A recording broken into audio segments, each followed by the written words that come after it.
Before we begin the story, let us know where you're watching from by leaving a comment below. If you enjoyed this video, don't forget to like and subscribe. Have a wonderful day. Enjoy the story. Sophie Carter, at 29, stood at the edge of the bustling lobby in a towering Manhattan building. Her blonde hair, cut just above her shoulders, clung to her cheeks in the morning humidity as she clutched a slightly worn folder holding her resume. Determination mixed with apprehension in her eyes. She had been job hunting for several months and could almost feel every penny slip away each time she paid rent for her modest apartment in Queens. A receptionist job here, if she got it, would mean the start of something better, or at least stable enough to keep her afloat. "Floor 22, she whispered, studying the scrap of paper with the address. She stepped inside a sleek elevator, anxious about the sharply dressed people crowding in. Suits, polished shoes, perfectly pressed blouses. Everyone seemed to know exactly where they belonged. Sophie pressed the button she believed corresponded to her destination, yet, in her distracted state, she never realized she had hit the wrong one. When the elevator opened, she hurried out onto an elegant executive floor. The contrast between her simple navy skirt and the shimmering marble floor made her painfully aware that this place felt too grand. Still, she thought her interview might be in a decent office. This was New York after all. Perhaps every hallway here gleamed under expensive lighting. With a cautious step, she made her way to a frosted glass door labeled CEO Ethan Brooks. That seemed odd for a receptionist interview, but the woman at the front desk was absent, so Sophie assumed the company might run interviews from anywhere available. Heart pounding, she gripped the door handle and walked into a plush, spacious office. Floor-to-ceiling windows revealed the city skyline, and designer furniture sat across polished floors. A large, modern table was surrounded by several individuals, including a tall man standing near the head of the table with an air of authority. His gaze flicked toward her, blue-gray eyes that seemed both intense and distant. He was in the middle of a business conversation when Sophie stepped in. "May I help you?" he asked, arching an eyebrow. The question sounded neither hostile nor friendly, just firm. Sophie swallowed. I'm here for an interview," she said, voice trembling slightly. Her cheeks grew hot as she noticed every set of eyes turning on her. "Receptionist," she clarified. Something in her mind insisted something was off, yet she pressed on. "I might be a little early. I'm Sophie Carter." For a fleeting second, the man, Ethan Brooks, glanced at his colleague, Marcus Hayes, a man in his late 30s with sharp features and dark hair. Marcus looked both puzzled and annoyed. Around them, two other staff members stood in confusion, waiting to see how their CEO would respond to this unexpected interruption. Ethan lifted a hand to pause the meeting. "An interview for a receptionist position? You're not quite in the right place," he said carefully, his tone calmer than Sophie expected. She froze, mouth slightly open. Goodness, I apologize," she stammered. "I must have taken the wrong elevator. I was directed to the 22nd floor, but maybe—" Her voice drifted off as she flushed red. Adrenaline coursed through her, and she felt an urge to run back to the hallway. This was humiliating. Over the last few years, she'd faced enough setbacks to fill a lifetime.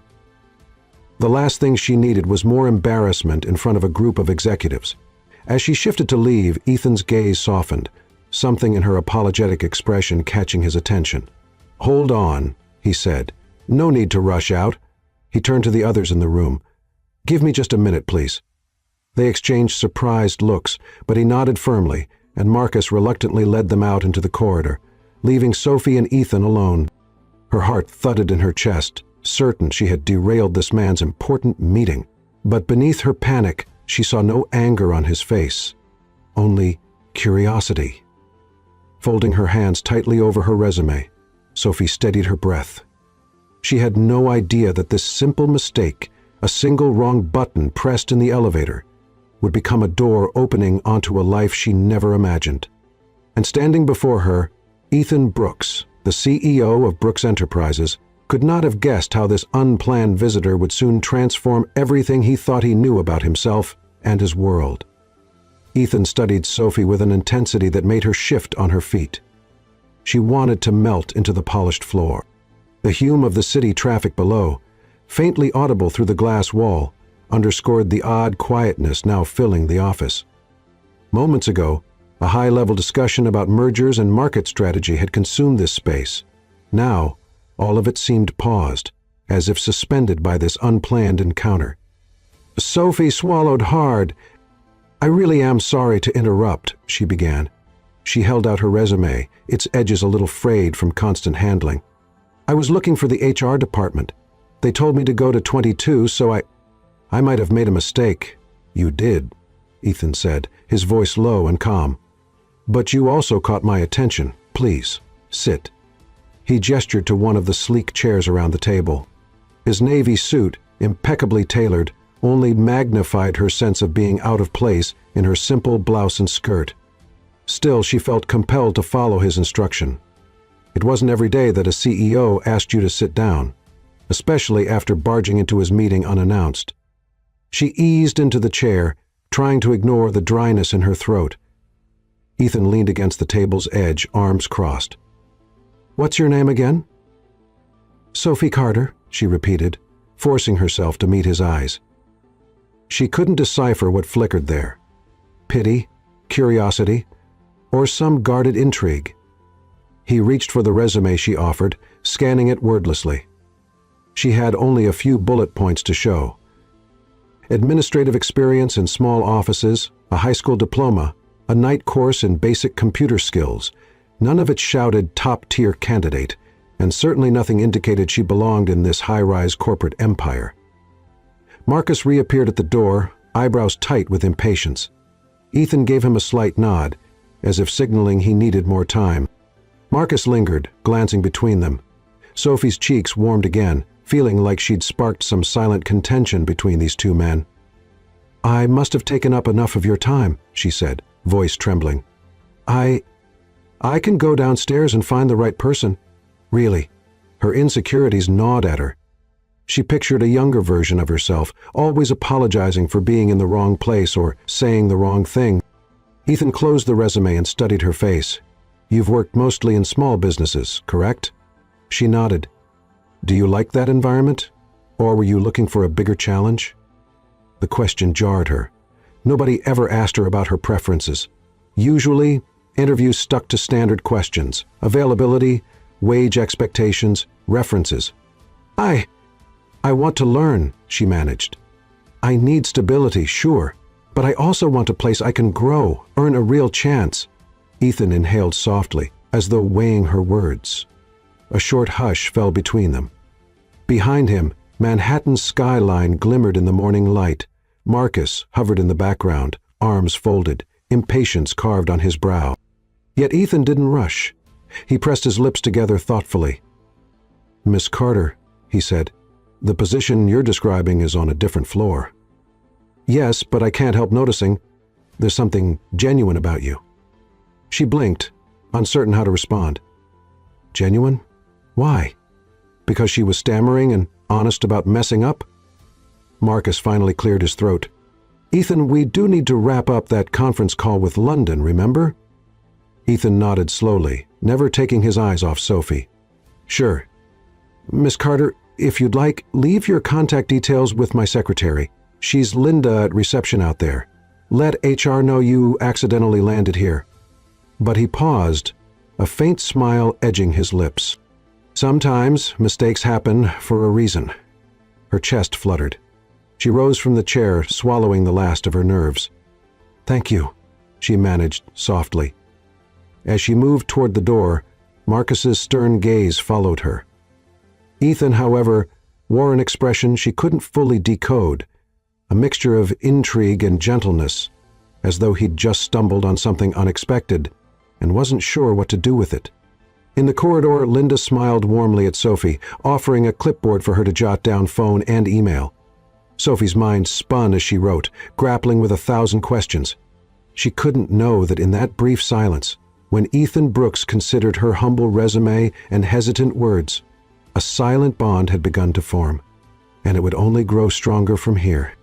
Stepping out of the sleek corporate tower onto the crowded sidewalk, Sophie felt a swirl of emotions: relief, embarrassment, a strange flicker of hope. She couldn't quite parse them all. She hurried past the throngs of people and over to a nearby bench where she sank down, letting the cool morning breeze brush over her flushed face. Why hadn't Ethan Brooks just dismissed her? That single question bounced around her head. She fiddled with the business card Linda had given her. She had apologized profusely when she realized she was on the wrong floor. Yet Ethan, of all people, seemed oddly interested. Or was she just imagining that? After all, CEOs didn't typically halt important meetings to chat with random job applicants who stumbled into their offices. A sudden buzz from her phone pulled her attention. A text from her friend Claire popped up. "Any luck at the interview?" Sophie exhaled, typed a quick, "I'll explain later," and looked again at the imposing building behind her. She wondered if her bizarre run-in would lead to anything, or just end up as a quirky anecdote about the day she nearly crashed a high-level meeting. Meanwhile, high above in his expansive office, Ethan Brooks closed the door behind Marcus. He lingered beside the large glass window, arms loosely folded, scanning the street as if he might catch a glimpse of Sophie in the sea of pedestrians below. Something about her candid manner stayed with him. Her uncertain smile, her honest mention of needing a real chance. He'd built Brooks Enterprises from an inheritance and a sharp business mind, yet behind the power suits and relentless schedules, he often felt a nagging emptiness. He'd become adept at hiding it, even from himself. But it wasn't just Ethan wrestling with thoughts of Sophie. Marcus Hayes, CFO and longtime confidant, questioned Ethan's reaction. "You're not really thinking of pursuing this, are you?" Marcus asked, scanning through digital reports on his tablet. "She's obviously not an ideal candidate for any upper-level role. We have better uses of time." Ethan responded with a curt shrug. "It's just a feeling, her sincerity. I don't know. Maybe I'm just curious to see if she truly wants to grow or if it was a fluke." Marcus's frown deepened. "We can't be guided by curiosity, Ethan. Especially now, with the big investor presentation around the corner. Every minute counts." Ethan sighed. "I'm aware, but let me handle this. All right?" Down on the street, Sophie finally mustered the will to get up. She felt a swirl of regret. Maybe she should have insisted on speaking to HR right then. But the entire morning had rattled her, leaving a knot in her chest. She decided to walk a few blocks to clear her mind before riding the subway back home. In her cramped apartment, the glow of afternoon sun highlighted peeling paint and mismatched furniture. She had lived in this space for 4 years, scraping by on part-time gigs, never quite catching the break she prayed for. Collapsing onto the worn couch, she closed her eyes. Ethan Brooks's face flickered in her thoughts. His measured voice, the way he'd paused the entire meeting just to listen. Ridiculous, she murmured to herself, shaking off a hopeful sense that he might call her back. She'd made an awkward mistake, and that was that. Her phone lay silent on the small coffee table. No messages from HR, no calls from Linda. Yet doubt blossomed.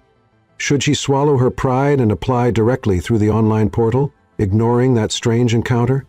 Or maybe she should just accept the next low-paying reception job if it was offered somewhere else.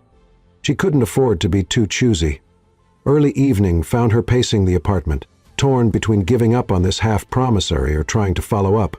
Claire, calling after her nurse's shift, listened to Sophie's conflicted recap. "Ethan Brooks, that big CEO," Claire said, voice tinged with disbelief. "If he didn't dismiss you outright, that's a sign. Maybe he sees potential you don't. You should call back." But Sophie's own insecurities roared. "He was just being polite," she insisted. "I can't handle another rejection." That night she read through Ethan's business card once more, the name Brooks Enterprises, shining in embossed letters. She was caught between cynicism and a faint spark of hope. In the hushed solitude of her apartment, she asked herself the question she'd faced too many times. Do I dare risk it again? The next morning, Sophie awoke with an ache in her stomach that mingled hunger and worry. She threw on an old sweatshirt and brewed coffee in her tiny kitchen, the aroma barely masking her anxiety. Outside her window, the familiar sight of Queens unfurled, kids off to school, neighbors rushing to catch buses, the steady hum of traffic. This routine usually comforted her, but today she felt an itch for change. She debated calling Brooks Enterprises' main line. Should she make a formal inquiry about the receptionist opening? Her eyes flicked again to Ethan Brooks's card resting on her cluttered countertop. Something about that fateful elevator ride the day before still tugged at her mind. Could a silly mix-up really open a door to something bigger? By mid-morning, she decided she couldn't live in limbo. Gathering her nerve, she dialed the number. An automated system directed her through a series of prompts until finally Linda's friendly voice came on. "Brooks Enterprises, Linda speaking. How may I help you?" Sophie's heart pounded. "Hi, this is Sophie Carter. We met briefly yesterday." "Oh, yes," Linda exclaimed, recognizing her name at once. "Mr. Brooks asked me about you. I was hoping you'd call. Are you available to come in again? He mentioned wanting a follow-up chat." A tremor of excitement coursed through Sophie. Yes, of course," she replied. Minutes later, she had an appointment for the next day. Hanging up, she pressed her phone to her chest and whispered a small prayer that her nerves wouldn't betray her. That evening, Sophie's close friend, Claire, dropped by. They sat at the tiny round table in Sophie's kitchen, sipping chamomile tea. Claire, a 34-year-old nurse with steady eyes and a calm demeanor, had seen Sophie struggle through endless short-term jobs. "This could be your big break," Claire said, swirling her tea. "Or at least a step in the right direction. You've always wanted to prove yourself." Sophie nodded. "I just hope I'm not getting my hopes up. What if it's just an informal courtesy? CEOs have no reason to talk to someone like me. Not really." Claire's brow furrowed. "Someone like you? You're smart, dedicated, and resourceful. Don't sell yourself short, Sophie." Later, when Claire left, Sophie sat alone, the quiet of her apartment thick around her. Part of her mind raced with possibilities. Maybe they needed an office helper. Perhaps it wasn't even the receptionist job. Could Ethan have seen something unique in her? Even the thought made her breath catch. Another part of her scolded these daydreams as naive. Meanwhile, across the river in his sleek midtown penthouse, Ethan flipped through Sophie's resume again, searching for the intangible quality that had piqued his interest. He barely heard the city's nighttime hum below. His assistant, Olivia Bennett, had forwarded a dozen more robust candidates for various positions, people with degrees from prestigious universities. Yet, he kept returning to Sophie's unassuming file. He ran a hand through his short blonde hair, trying to rationalize it. There was a raw honesty about Sophie that felt refreshing in his jaded corporate world.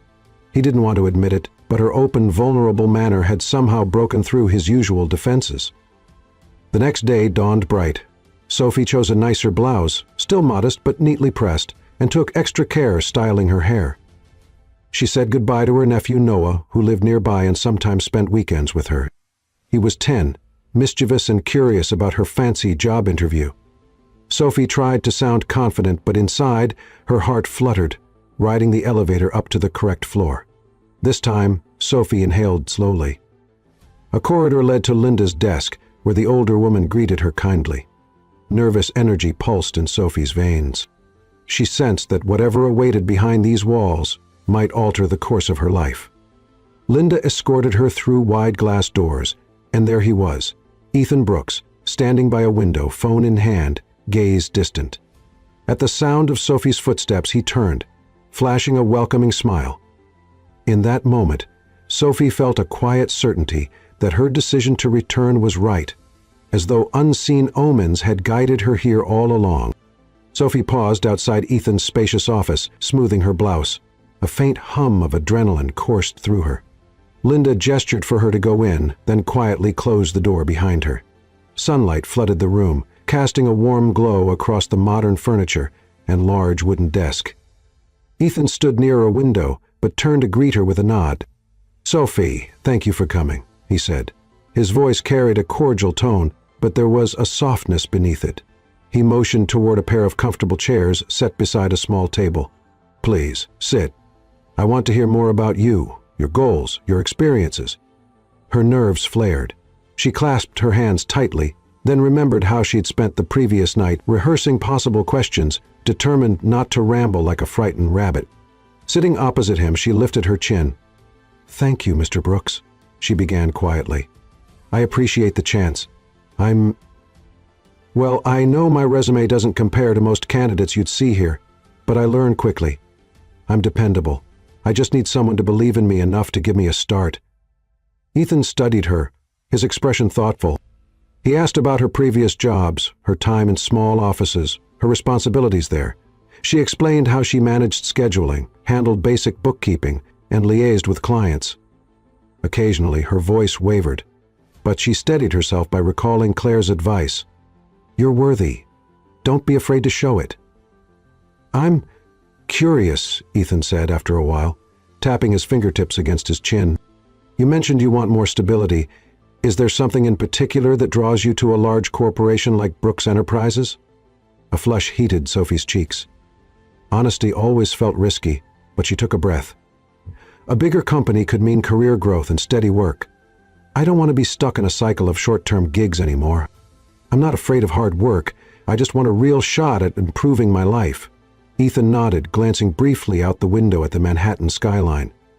"Sometimes," he said quietly, "all it takes is one person opening a door for you." He met her gaze again. "We do have an entry-level position open. Some administrative task, part-time front desk coverage, a bit of data entry.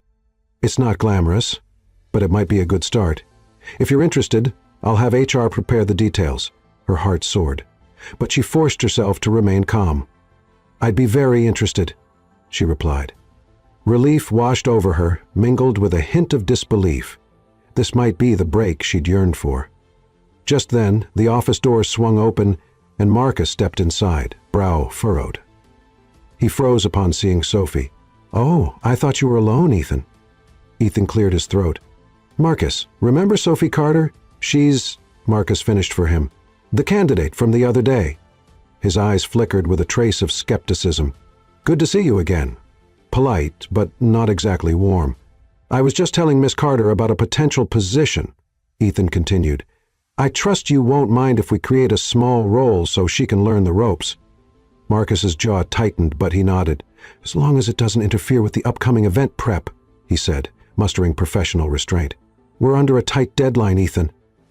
Ethan rose from his seat, a subtle command to end the conversation. "I'm aware of our timeline. Ms. Carter can help with the workload, actually." Marcus offered Sophie a curt smile and excused himself. The moment the door closed, Sophie let out the breath she'd been holding. Ethan exhaled too, but his was more controlled. "Don't mind Marcus," he said.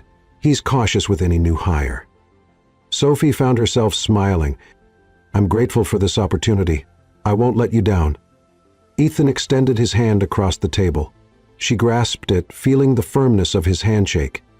"Come back tomorrow morning and we'll get you started. Welcome to Brooks Enterprises, Ms. Carter." In that instant, Sophie felt a swirl of excitement and lingering uncertainty. Her life was about to change in ways she couldn't yet imagine. By accepting this offer, she stepped beyond the boundaries of her old limitations into a future filled with unknown challenges. Still, as her hand slipped from Ethan's, a flicker of determination lit her eyes. No matter what storms might come, she was ready to face them. Sophie arrived early at Brooks Enterprises on her first official day, nerves buzzing beneath her calm exterior. The bustle in the lobby seemed more intense than before, and as she stepped off the elevator onto the correct floor, she wondered what lay ahead. In her few visits, she'd only seen a fraction of the corporation's sleek corridors and modern offices. Today, she'd finally get a true taste of the daily grind within these walls. Linda, the company's seasoned secretary, greeted her with a kindly smile. "Good morning, dear. Ready for your first day?" Sophie nodded, trying to steady her shaky breath. "Absolutely, though I admit I'm a bit nervous." Linda's warm laugh erased some of Sophie's tension. "Come with me. I'll show you where you'll start." They walked side by side through a hallway lined with glass panels and sleek artwork. "You'll handle some administrative tasks at the smaller reception desk just across from Ethan's office," Linda explained. "Later, I'll introduce you to the folks in HR who will finalize your paperwork. And after that, you'll shadow me for the rest of the day." Sophie blinked. "Shadow you?" She had assumed Linda, being so busy and respected, wouldn't have time to personally guide a new hire. Linda's eyes sparkled with amusement. "Oh, I do a lot more than answer phones." I keep track of schedules, coordinate events, and even advise Mr. Brooks when needed. He wants you to learn from the ground up." She led Sophie into a quiet break room, offering her a cup of coffee. The space was a stark contrast to the bustling corridor. Cozy chairs, a few potted plants, and a soft hum from the coffee machine. Seated together, Linda lowered her voice as though sharing a secret. "Let me guess. You're worried about fitting in?" she asked gently. Sophie nodded, sipping her coffee. "I've only worked in small businesses where everyone did a bit of everything. Being in a big corporation feels overwhelming.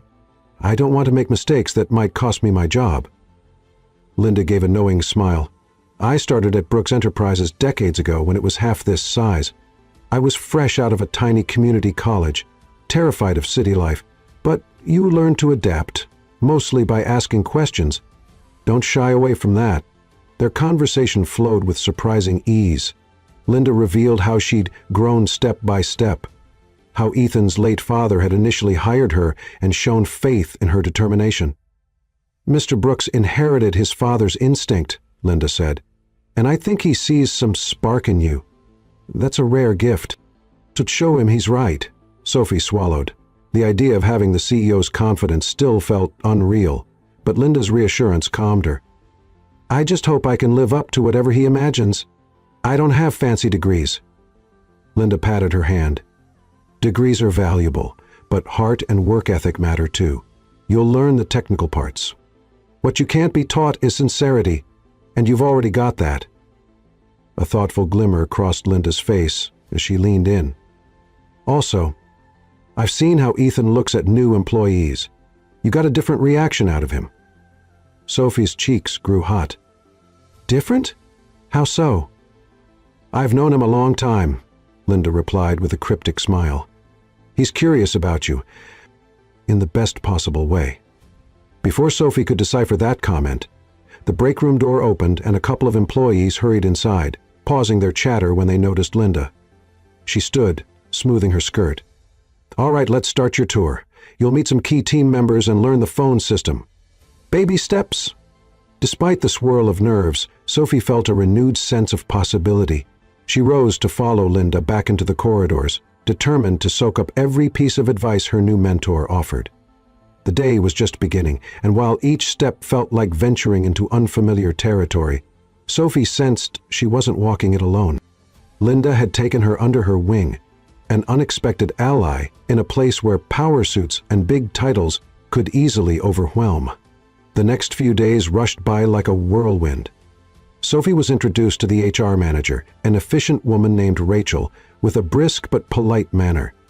Paperwork got processed, direct deposits were set up, and Sophie officially became an employee of Brooks Enterprises. It was surreal. One moment she'd worried about paying rent, the next she was carrying a company badge around her neck. On Wednesday morning, Ethan stopped by Sophie's small desk. It was early and few people had arrived, so the corridor was relatively quiet. She was arranging some files Linda had asked her to summarize. Looking up, she nearly jumped when she saw him standing there, wearing a charcoal suit and a disarming smile. "Morning, Sophie," he said, voice soft. "I just wanted to check how you're settling in. Any problems?" She tried not to let her nervousness show. "All good so far. Linda's been guiding me. I really appreciate the chance to prove myself." Ethan nodded. "I'm glad you're here. If you need anything or things feel confusing, don't hesitate to let me know." He cast a quick glance around, then lowered his tone. "And don't worry if you feel overwhelmed at times. That's normal. Even I get overwhelmed now and then." It was a small admission, but it disarmed her. She found a smile forming. "I'll keep that in mind," she murmured. Then, with a quick, polite nod, Ethan made his way to his office, leaving her with a glowing sense of validation. Later that day, Sophie took her lunch break alone. She headed to a casual cafe across the street, glad for a moment to breathe. The city's chaotic heartbeat thrummed as she navigated the crowded crosswalk. Jostled by sharp-dressed executives on their phones, she clutched her purse and tried to blend in. She found an empty table by the window, ordered a chicken salad, and let out a soft sigh. In the solitude, She thought of Claire's words. You can't move forward if you keep holding on to the old you. Sophie realized her comfort zone had been a place of consistent underemployment and meager hopes. Now, she was officially letting go of that. It was both exhilarating and terrifying. While she stirred her iced tea, her phone buzzed. Another text from Claire. So proud of you. Don't let doubt creep in. Sophie smiled at the screen, grateful for that reminder. Despite the swirl of new responsibilities, she was determined to embrace this transition fully. The moment she returned, Linda beckoned her from down the hall. We've got some bigger tasks now that you're officially on board, Linda said, leading Sophie into a side office stocked with binders and a large bulletin board. Mr. Brooks wants us to organize preliminary details for an upcoming investor event. We're not on the main planning team yet, but we'll gather the initial logistics. Think you can handle part of that research? Sophie's heart jolted. She didn't want to mess up. I'll do my best, she said, swallowing her anxiety. What exactly does it entail? Linda explained that they needed approximate head counts, venue availability, and preliminary cost estimates. It's tedious but critical. Accuracy matters here. She then gave Sophie a reassuring pat on the shoulder. I'll help you along. Don't panic. Later, as Sophie pored over spreadsheets, she realized this was her first real leap away from smaller jobs. She no longer answered phone calls for a cramped one-room office. She was dealing with large-scale data, contributing to a future event that might bring in millions of dollars for Brooks Enterprises. She found the entire undertaking both thrilling and daunting, like standing at the edge of a vast pool, ready to jump. Of course, not everyone was excited. Marcus, passing by with a clipboard, offered a clipped greeting that felt more like a reminder of his skepticism. Sophie caught his disapproving glance but chose to press on, determined. By the end of that day, she felt mentally exhausted but oddly alive. She understood that growing meant leaving behind her old sense of security with each new responsibility. She was bidding farewell to the cocoon that once kept her dreams so small. And though apprehension still fluttered in her stomach, Sophie whispered a silent promise to herself. I won't let fear stop me now. Sophie's new routine kicked into high gear. Each morning she arrived early, stepping into the polished lobby where bright LED screens showcased Brooks Enterprises' achievements. Employees zipped by, lattes in hand, eyes on phone screens. She'd greet the security guard, pass through the turnstiles with her badge, and head upstairs to her assigned desk. It felt exhilarating in a dizzying way to be part of such a bustling enterprise. Right away, Linda insisted on showing Sophie every nook and cranny relevant to her position. One afternoon, they ventured to the marketing floor, brimming with animated discussions and colorful mood boards pinned to walls. Another day, they visited the IT department, a techie haven of coding chatter and multiple monitors. In marketing, Sophie's senses were nearly overwhelmed by vibrant visuals, half-finished mock-ups, and energetic staff debating slogans. If you're ever stuck, these folks can help you refine presentations, Linda explained, guiding Sophie through a maze of desks. They're pretty resourceful and talkative, don't be shy. Down in IT, the glow of screen after screen made Sophie blink. She glimpsed teams troubleshooting software, testing out new programs. Linda introduced her to a bespectacled young programmer who politely showed Sophie how to access a few protected servers. If you ever face any technical glitches, we're here, he said, tapping away at a keyboard. Each new floor felt like stepping onto a different planet, Sophie told Claire one evening. She had never realized a single corporation could contain so many distinct worlds under one roof. Claire teased her gently, reminding Sophie how far she'd come from the cramped offices she used to know. By the second week, Sophie had begun forming a mental map of Brooks Enterprises. The main reception area was just the tip of the iceberg. The heart of the company, Sophie discovered, lay in its collaborative spirit, departments relying on each other to achieve collective goals. She found that notion oddly comforting. Perhaps she wouldn't have to carry every burden alone. Still, she noticed how some employees viewed her with mild suspicion. A few whispered that she seemed too green, too untested. Even Olivia, Ethan's efficient assistant, greeted Sophie politely, but kept conversations strictly work-reserved. Sophie sensed a quiet reservation, as though Olivia was unconvinced about her place here. In contrast, Linda's unwavering support gave Sophie a sense of belonging. One afternoon, after hours of back-to-back data entry, Linda handed her a steaming cup of herbal tea. "You're doing great," she said softly. "Yes, it's all new, but you're catching on quickly." Sophie sipped, grateful. "It's a lot to absorb," she admitted. "But I want to learn. I want to prove to Mr. Brooks and the rest that I'm not just an accidental hire." Linda nodded. "Keep at it. In a place like this, consistent effort matters more than big talk." On Friday, Ethan stopped by Sophie's station with a small project, sorting feedback surveys from a past investor meeting, looking for patterns that might shape future events. "Not glamorous," he apologized, "but it's important to pinpoint what worked and what needs improvement." Sophie accepted the file, heart fluttering at his casual confidence in her. "I'll handle it," she promised. Even a mundane task seemed like an honor, considering how critical these events were to the company's success. As the day wound down, she stayed late, combing through the surveys in a quiet conference room. Rows of data formed patterns in her mind, and she started jotting down potential themes. She lost track of time until nearly everyone else had gone home. Finally, she gathered her notes and shut off the lights.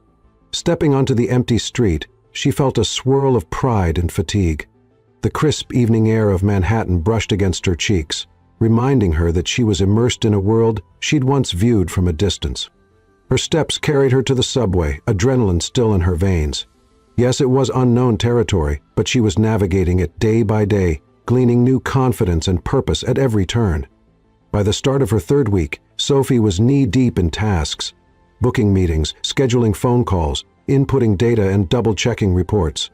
She'd claimed a small workstation near Linda's desk, equipped with a sleek computer and well-organized filing trays. Every morning, Linda handed her a prioritized list of to-dos, and by evening, Sophie would leave it filled with check marks. Yet, challenges loomed around every corner. Twice, she nearly botched Ethan's scheduling when requests from different department heads clashed. Another time, she confused a vendor's time zone, almost setting a meeting for midnight. Thankfully, Linda stepped in, spotting the mistakes before they escalated. Each error felt like a bruise on Sophie's self-esteem, but she vowed to learn from them rather than crumble. One afternoon, she hurried across the executive floor to deliver papers to Ethan. She accidentally brushed shoulders with Marcus, who seemed frazzled. A tense expression crossed his face. "Watch where you're going," he grumbled, barely sparing her a glance.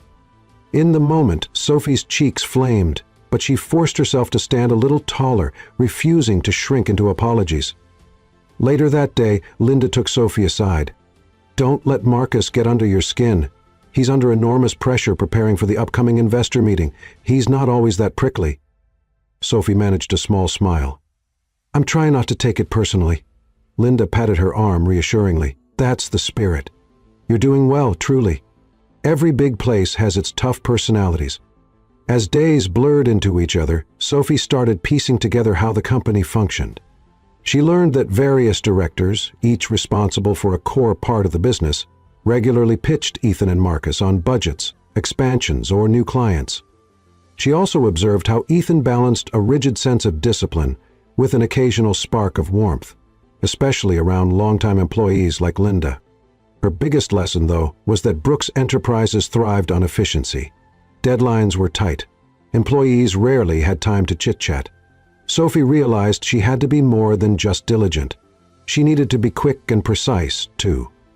At first, she worried her background hadn't prepared her for this pace, but she discovered that her years of juggling multiple roles in small offices taught her adaptability. She might not have had the best resume, but she knew how to pivot swiftly between tasks and keep calm under stress. One morning, Emily, a friendly colleague from the marketing department, stopped by. A petite woman with lively hazel eyes, Emily had overheard Sophie asking someone about a supply order. "Here, I'll show you how to fill out that requisition form," she offered. "We have a certain system for purchases, especially if it's for an event." Relieved, Sophie followed Emily to a shared workstation. In less than 10 minutes, Emily simplified a process that had seemed impossibly complex. "You'll get the hang of it," Emily said warmly. "I was new here once too. Just keep asking questions." "Thank you," Sophie replied, touched by the help. Moments like these reminded her she wasn't alone in her climb. Indeed, she was learning to walk among corporate giants who had bigger titles and broader shoulders, but she was determined to stand on equal ground. At the end of the workday, Sophie felt exhausted in a way she'd never experienced before. This place demanded much more concentration and stamina than the small gigs of her past. Yet with every hurdle she cleared, whether it was a scheduling glitch or a new software system, her confidence grew. That evening, she called Claire, recounting snippets of her day and the kind gestures from Linda and Emily. "Maybe this is exactly where I need to be," Sophie said quietly, thinking aloud. "It's like I'm discovering parts of myself I didn't know existed." Claire's voice held a smile. "I always knew you had this in you. Keep pushing. You'll see. There's no limit once you learn to handle these bigger responsibilities." After hanging up, Sophie gazed at the towering silhouette of the company's skyscraper from her apartment window. In the reflection, she glimpsed the faint outline of a woman who wasn't intimidated by the heights anymore. Despite aches, doubts, and a lingering worry about Marcus's disapproval, she pressed forward, learning to stride step by step among those who once seemed far beyond her reach. Sophie kept to a determined pace, soaking up knowledge wherever she could. One morning, she headed to the employee cafeteria for a quick break. The space was more relaxed than the formal meeting rooms upstairs, with rows of simple tables, a self-serve coffee station, and a few bright posters encouraging teamwork. The aroma of fresh pastries reminded her she'd skipped breakfast. She snagged a bagel and scanned the seating area for a friendly face. Spotting an empty table by the window, she settled in. Moments later, two women approached. Emily from marketing and Grace, a 35-year-old analyst with a warm smile and a commanding presence. Grace was tall, with curly hair pulled into a neat bun. She carried herself confidently, as if used to standing her ground. "Mind if we join?" Grace asked, holding a paper cup of coffee. "We've been meaning to say hello properly." "Of course," Sophie replied, relieved to see their friendly smiles. Over the next few minutes, she learned that Emily grew up in a small Midwest town and had spent years working her way up through different roles. Grace spoke candidly about her own journey, including transferring from a competitor's firm after feeling overlooked for promotions. They listened eagerly as Sophie shared her initial discomfort and insecurities. She admitted how landing here had been a complete accident, quite literally. "I still wonder if people think I'm a fluke," she said quietly, fiddling with the rim of her coffee cup. Emily offered a conspiratorial grin. "Honestly, we've all felt like flukes at some point, especially early on. It's New York. The city thrives on outsiders making it big." Grace reached across the table to pat Sophie's hand. "What matters is how you use this chance. If Ethan and Linda see something in you, trust that. And if you ever need help, come to us. We might not have fancy job titles like CFO, but we know how this place operates." Sophie's eyes misted, touched by their kindness. She hadn't expected to form real connections in a corporate environment that felt so impersonal at times. Yet here were two co-workers, near strangers really, extending their support without hesitation. It felt like the beginnings of true friendship. Over the next week, Sophie found herself gravitating toward Emily and Grace whenever uncertainty crept in.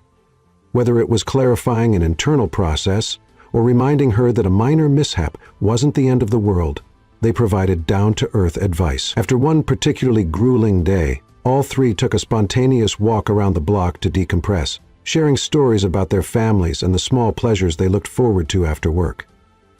In these interactions, Sophie sensed a powerful camaraderie. She'd always believed she had to stand on her own. Her experiences often taught her that self-reliance was survival. But at Brooks Enterprises, she was discovering that alliances could be forged in the unlikeliest places, and those alliances might be exactly what she needed to succeed.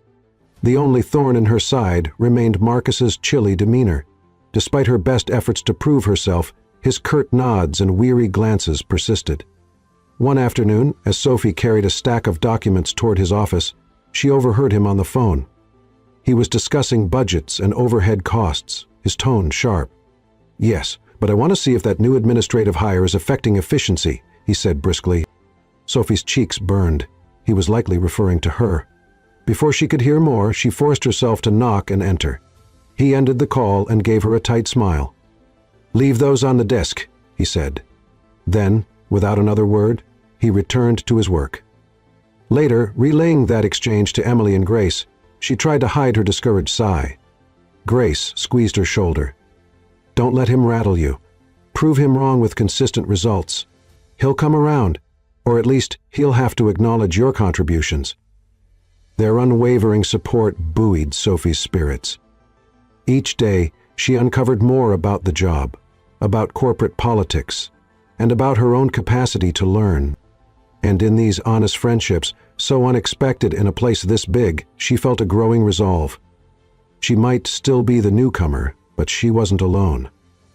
Sophie's heart pounded as she hurried to a sudden, urgent meeting Marcus had scheduled. The email subject line read only, "Important. All administrative staff." She arrived in a small conference room to find a handful of colleagues already seated. Linda, Olivia, and 2 assistants from adjacent departments were there. Marcus stood at the head of the table, tablet in hand. He barely glanced up when Sophie slipped into a chair. "Thanks for coming," Marcus began, his voice clipped. "We have a tight deadline for the next phase of investor event planning, and there have been oversights.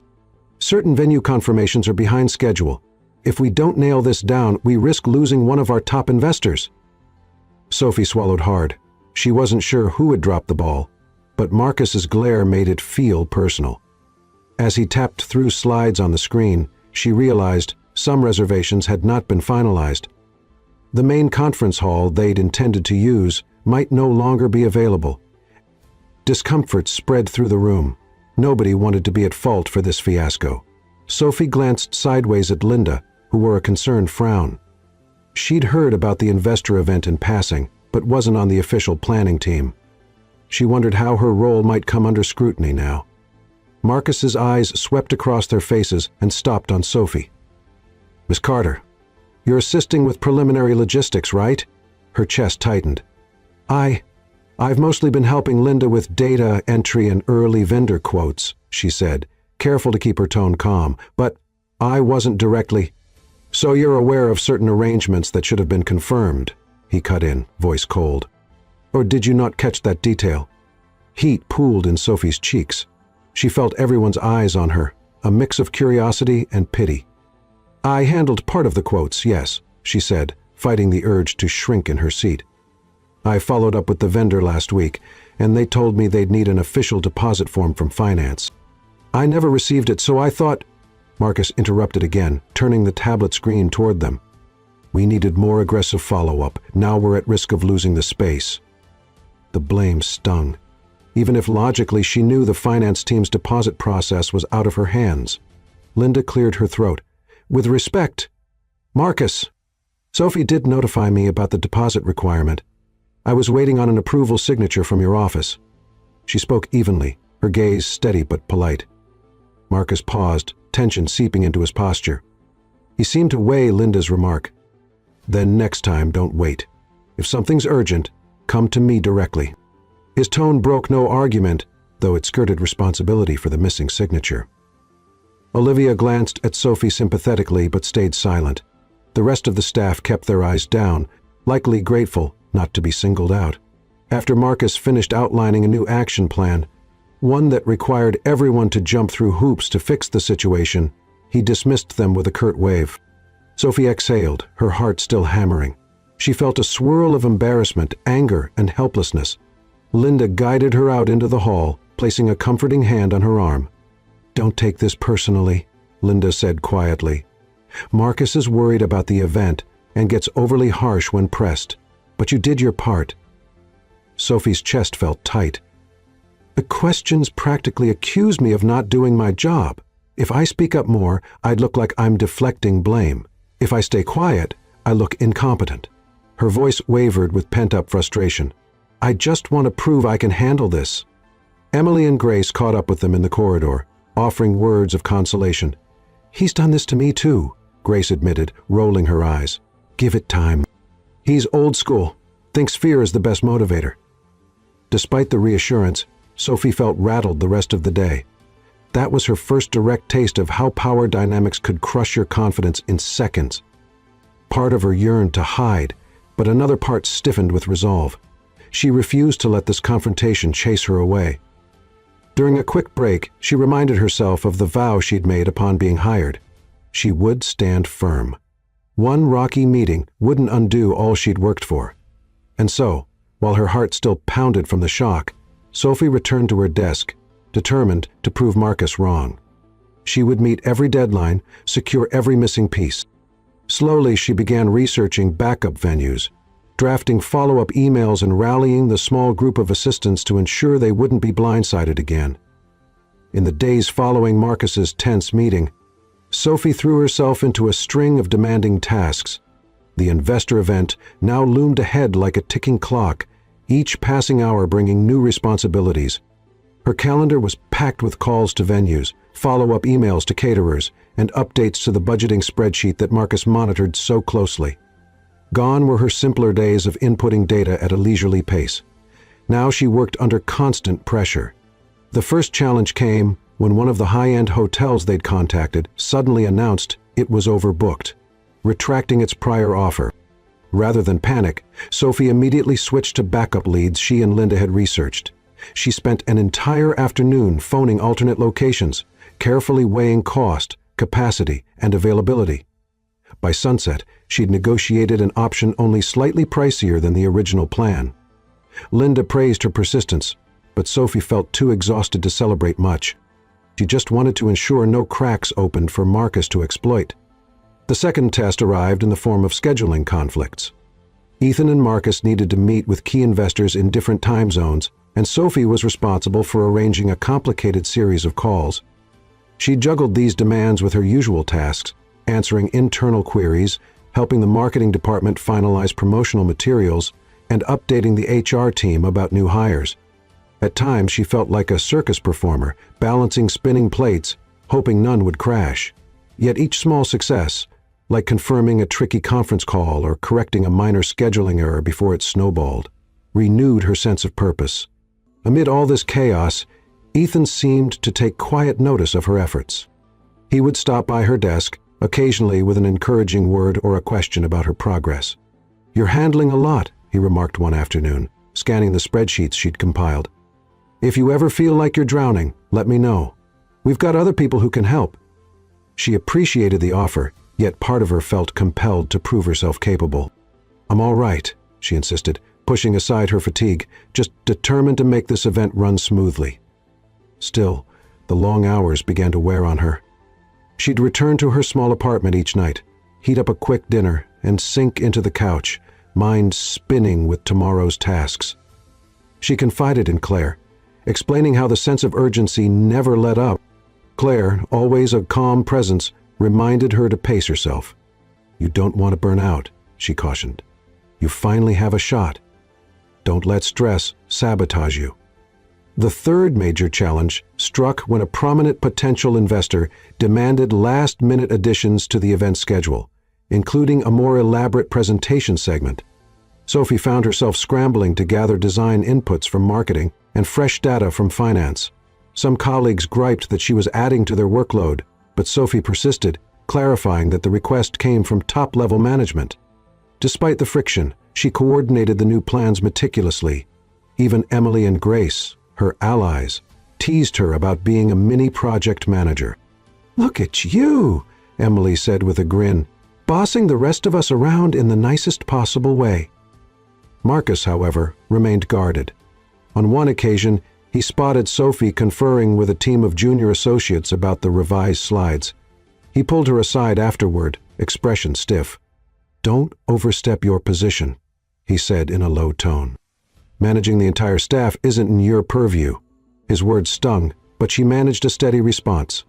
"I'm only passing along what's needed to make the event succeed. Everyone's on board to help." She spoke with more confidence than she felt, yet she refused to let him see any vulnerability. By week's end, she was physically drained, but strangely fulfilled. Each hurdle had forced her to learn new systems, negotiate on the fly, and collaborate with coworkers she barely knew. She suspected that forging these bonds, despite occasional friction, was crucial for the upcoming presentation. The investor event would either cement her reputation as a reliable member of the team or confirm Marcus's suspicions that she was in over her head. As Sophie wrapped up yet another late night, she glanced around the quiet office. The hum of the HVAC system filled the space. She saved her files, turned off her computer, and allowed a faint smile of satisfaction. Yes, she felt tested by a seemingly endless gauntlet of tasks, but at least she was learning to run, not just walk, in the company of giants. Late one afternoon, Sophie felt her phone buzz in her purse. Expecting a message from Claire or an internal memo from Linda, she glanced at the screen. Instead, she froze. The name flashing before her eyes belonged to someone she'd wanted to forget, Derek Walsh, her former boss at a tiny real estate office. A boss who'd belittled her daily, blamed her for every minor hiccup, and left her confidence in tatters. She stepped away from her desk to a quiet corner, heart pounding. Why on earth was he calling now? Conflicting impulses raged inside her, to ignore it or to face the fear and answer. Finally, she swiped to accept. "Sophie?" A familiar, patronizing voice drawled. "Heard you're working for a fancy corporation these days. Figured it was about time you aimed higher." She could practically see the smirk on his face. "We're wrapping up a deal that might intersect with Brooks Enterprises soon. I might swing by your office to coordinate details." A pit formed in her stomach. Walsh's presence in her life had been toxic before, and she dreaded the idea of him darkening her new path. For a moment, she managed a polite reply. "Yes, I'm at Brooks Enterprises, but I'm not in real estate anymore, so I'm not sure." He cut in, voice slick. "Oh, I know that. Still, they might be looking to expand into certain developments. Heard your CFO might be involved in some property negotiations. Thought I'd drop by. You could show me around? For old time's sake." The memory of his sneering comments about her lack of ambition flashed through her mind. Sophie forced herself to remain civil. "Sure," she muttered. "If there's a relevant meeting, contact the appropriate department. We have a formal process for visits."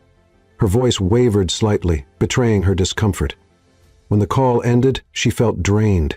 She pressed her back against the wall, hands trembling. Of all people to pop back into her life, why him?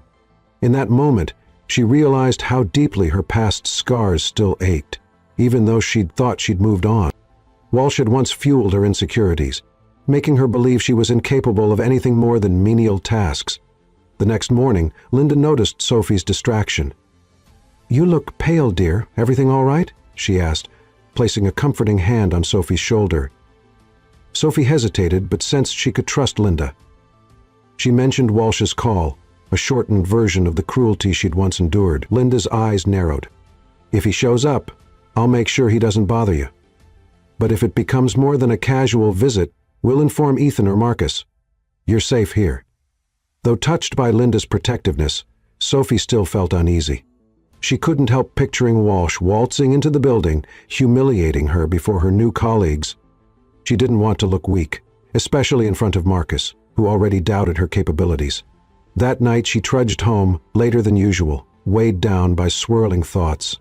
Exhaustion hit hard, but she spent a good hour texting Claire, who offered level-headed advice. "Don't let him bully you again. You have a new life now and new allies. The Sophie he knew is gone." In the following days, she found herself double-checking the lobby visitor lists and tensing at every unfamiliar face. She hated that old fear creeping back into her chest, that sense that no matter how hard she tried to start over, the past could reappear at the worst possible moment. Amid these worries, she threw herself into her responsibilities. Emily and Grace noticed her extra anxiety. Sophie confided in them just enough to explain she might see someone from her past. Both women insisted she had nothing to fear. "Marcus is tough, but he respects results," Grace pointed out gently. "And Ethan? Well, Ethan's not going to dismiss you over one awkward visitor. Trust me." Their confidence gave Sophie a glimmer of hope. She'd grown here at Brooks Enterprises, learned new skills, forged friendships, and proven she could thrive under pressure. Yet the old ghosts still haunted her mind. As she walked the quiet corridors after hours, the hum of fluorescent lights above, she wondered if she truly believed what Claire had said, that the Sophie from that tiny real estate office no longer existed. But, for better or worse, the next phase of the investor event loomed, and she had no time to dwell on her insecurities. If Walsh did appear, she'd have to face him alongside the entire swirling tide of corporate challenges in her new life. She could only hope that she was strong enough now to stand up for herself and to prove, once and for all, that her past no longer dictated her future. The morning of the big investor event felt charged with electricity. The entire office buzzed as staff scrambled to finalize last-minute details, printing name badges, checking the catering setup, ensuring the projector system worked flawlessly. The atmosphere was so hectic that Sophie barely had time to acknowledge her own nerves. But just as she was about to deliver a key file to Ethan, her phone chimed. A quick glance revealed a frantic text from the lead event coordinator. "Emergency, the main venue is double booked. We may not have access after 3:00 p.m. Shock coursed through Sophie. This was the facility they'd painstakingly secured weeks ago. They'd placed a deposit, signed an agreement. How could it still be double booked? Her mind spun. The entire investor event was scheduled to start late in the afternoon and continue into the evening. If the venue forced them out, it would be a catastrophe, not just for Brooks Enterprises, but for her reputation. Everyone, especially Marcus, might pin the blame on her. Without hesitation, she hurried to find Marcus, who was poring over documents in a temporary command center near the conference rooms. The tension in his face spoke volumes. "I already heard," he said, voice tight. "They claimed their system glitched and allowed another client to pay a premium to secure the same slot." "How does this happen at the 11th hour?" Sophie swallowed, her pulse thudding. "I'll call them again, see if we can salvage it." She grabbed her phone, stepping into the hallway, dialing the venue's manager. She tried to remain calm. Polite but firm, she asserted that Brooks Enterprises had a binding contract. The manager, sounding equally harried, insisted they'd done everything by the book. "We'll refund your deposit," he offered lamely, but the other party's contract was sealed with a larger payment. Ending the call, Sophie felt an icy pit in her stomach. She relayed the bad news to Marcus and Linda, who had just joined them. Furious, Marcus paced, while Linda's brow furrowed deeply. "We don't have time to find a new place that meets all our needs," Marcus muttered. "The event starts in hours. Investors are already flying in." Sophie's heart pounded. "Let me try something else," she said, adrenaline fueling her. "We had a backup list of venues from earlier, right? Maybe one can accommodate us last minute, or at least host part of the event." Marcus let out a bitter laugh. "A venue that's large enough, centrally located, and available with only hours' notice? Good luck." His skepticism stung, but she didn't let it paralyze her. With Linda's help, Sophie dug out the old vendor spreadsheet from her frantic search weeks ago. They burned through calls, facing one rejection after another. Some venues were closed for renovations, others were hosting weddings or corporate luncheons, leaving no space. Each "sorry we're booked" hammered at Sophie's hopes. Time ticked away. It felt like they were slamming against a solid wall with no clear detour. Ethan, caught in a flurry of calls with high-level attendees, paced the corridor outside his office. His expression, though tight, conveyed determination. "We have to figure this out," he said bluntly, scanning Sophie's anxious face. "I'm pulling every business contact I have, seeing if someone owes us a favor."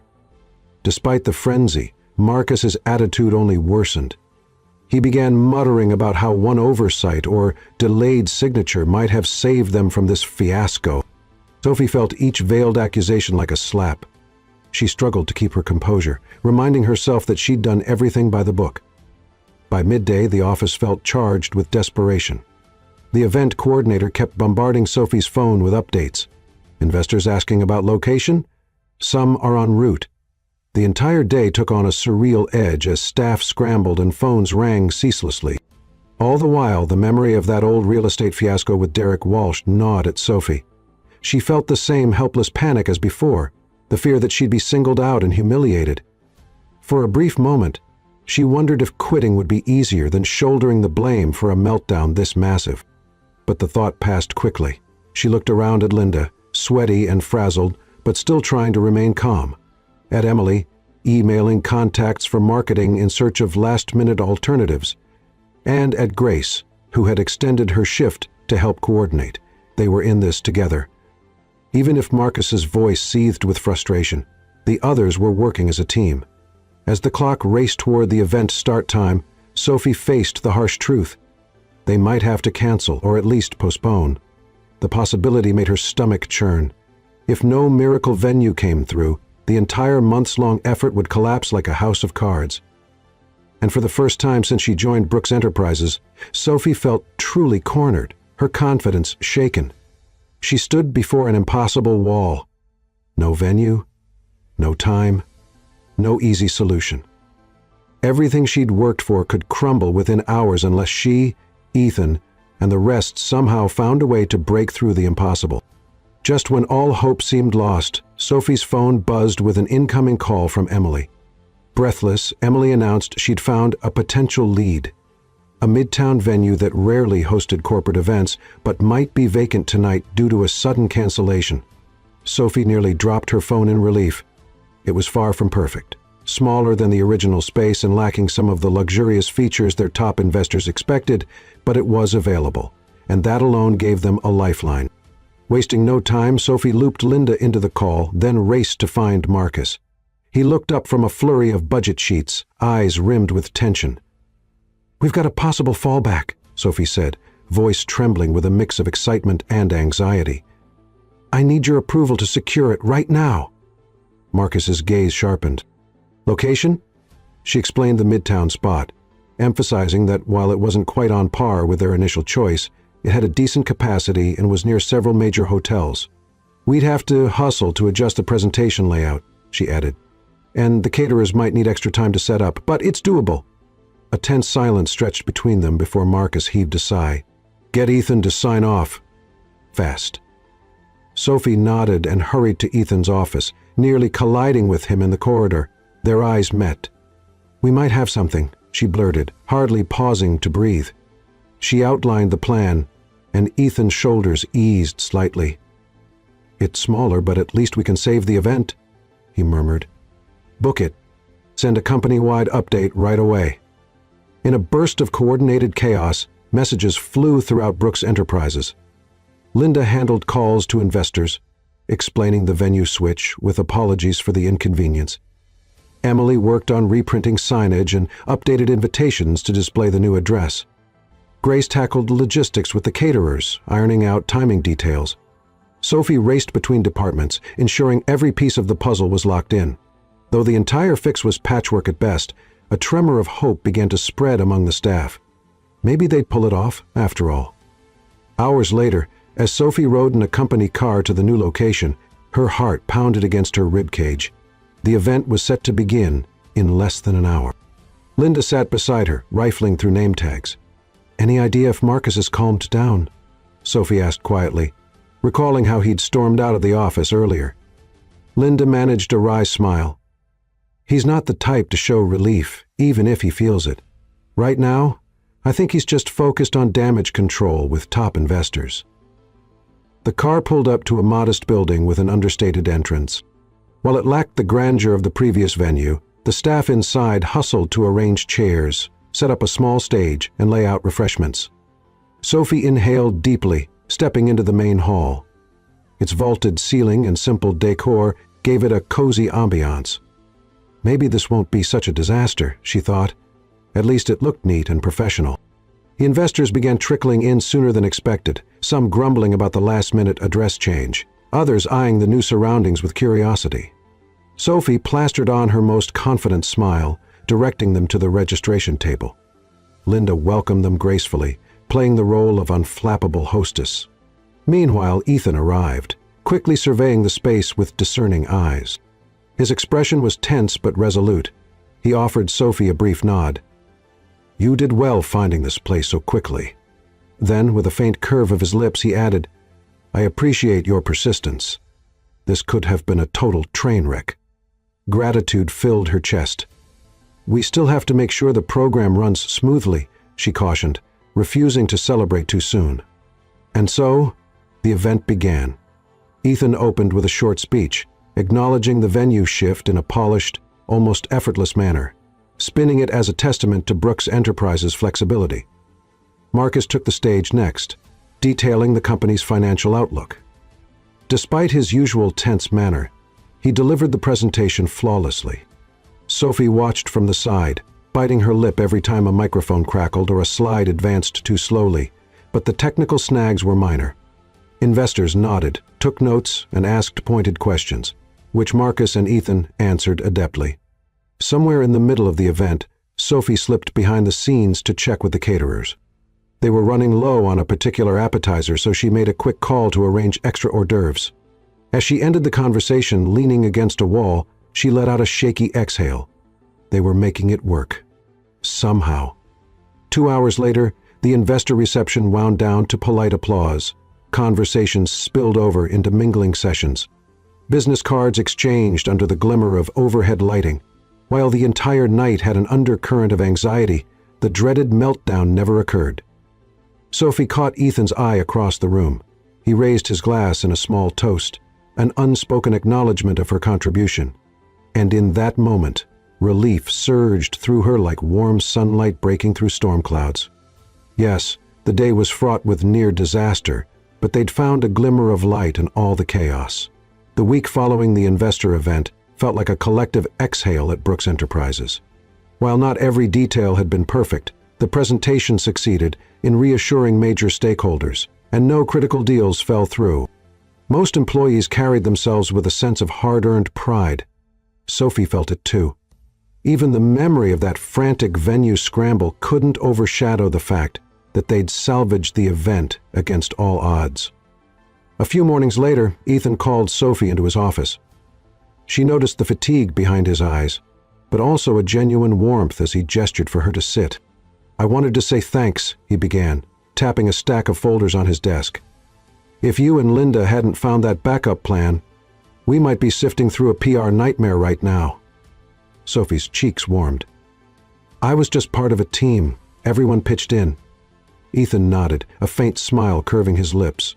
"True, but you spearheaded some of those emergency calls and negotiations. I see you pushing yourself." He paused, glancing out the window at Manhattan's skyline.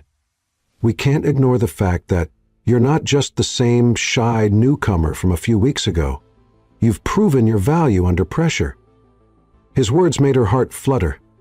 She remembered that first day, stumbling into his office, stammering an apology for being in the wrong place. Now, she felt an odd sense of belonging in this high-rise world, even if she never forgot her modest roots. "Thank you," she said softly. She wanted to say more, but didn't trust her voice not to waver with emotion. In the days that followed, the shift in the office atmosphere was palpable. Marcus, though still brisk, appeared less antagonistic. He passed Sophie in the corridor and offered a curt nod that almost resembled approval. Grace teased Sophie later, calling that nod the biggest compliment Marcus gives. Emily chimed in, recounting how he'd once gone a whole year without acknowledging a fellow co-worker's contributions. "You're moving up," she quipped, making Sophie laugh. Meanwhile, Linda beamed with pride whenever Sophie crossed her path. "I've got to retire someday," she joked. "Nice to know there's someone to pass the baton to if I ever do," but Sophie's transformation extended beyond workplace validation. At home, she found herself reevaluating her life. She spent an evening revisiting her old resume, amazed at how much had changed in just a short span. She still had that small apartment in Queens, but her outlook felt bigger now, more expansive. When her nephew Noah visited one weekend, he peppered her with questions. "So, are you like super important at your job now?" She laughed, ruffling his hair. "I'm getting there. It just takes time and hard work." Her friend Claire noticed it too. Over coffee, Claire observed how Sophie's posture had straightened, her once timid voice now carrying an undercurrent of determination. "Everything about you says you've found your footing," Claire commented. "I'm so proud." Yet, with new confidence, came an awareness of how far she could still go. She wanted to keep learning, maybe even enroll in business courses at night. Expand her skill set. The idea both excited and frightened her, but she kept it tucked in the back of her mind, a possibility for the future. At the office, opportunities arose for Sophie to assist with small-scale projects beyond event planning. Some directors invited her to join brainstorming sessions, valuing her perspective. Each invitation fueled the sense that her role wasn't limited to pushing paper and answering calls. Even the memory of Derek Walsh's sudden reappearance dimmed in the glow of her recent achievements. While she still dreaded crossing paths with him, she no longer felt helpless. She had proven her worth in front of far more intimidating people than her old boss could ever be. Late one evening, after finishing a presentation deck for the marketing group, Sophie paused by a window overlooking the city lights. Her reflection, superimposed against the sparkling skyline, looked poised and self-assured. In quiet wonder, she recognized the internal shift. She wasn't the uncertain woman who once questioned her every move. New challenges undoubtedly lay ahead. Corporate life was never short on trials, but she faced them now with eyes open, brimming with confidence. She allowed herself a small smile.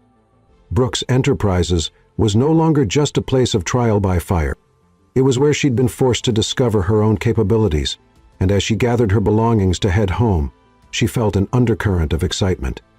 There was still a journey ahead, a long one, but with each step, she was learning not just how to keep up with the pace, but how to set it. The announcement came down swiftly. Brooks Enterprises would host a high-profile investor showcase in just 2 weeks, aiming to present new initiatives and secure additional funding. For many, it felt like a bigger challenge than the previous event. Although Sophie had proven her resourcefulness once, this occasion carried higher stakes and grander expectations. Preparations began immediately, filling the corridors with the hum of urgency and excitement. In the flurry of planning sessions and budget proposals, Sophie found herself increasingly at the heart of the action. Ethan and Marcus included her in briefings as they mapped out the day's agenda.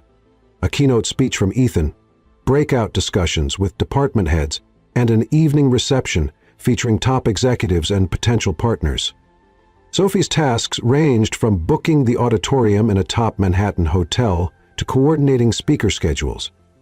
Each responsibility was layered with the potential for disaster if overlooked. Despite lingering tension in her history with Marcus, they managed an uneasy truce. He remained formal and cool, but no longer questioned her every move. Grace and Emily teased that Sophie had earned battle scars from prior challenges, which gave Marcus no choice but to respect her. Meanwhile, Linda hovered like a watchful guardian, reminding Sophie to breathe amid the chaos. Weeks of planning culminated on a crisp Monday, the day of the showcase. The sun had barely risen when Sophie arrived at the gleaming hotel ballroom.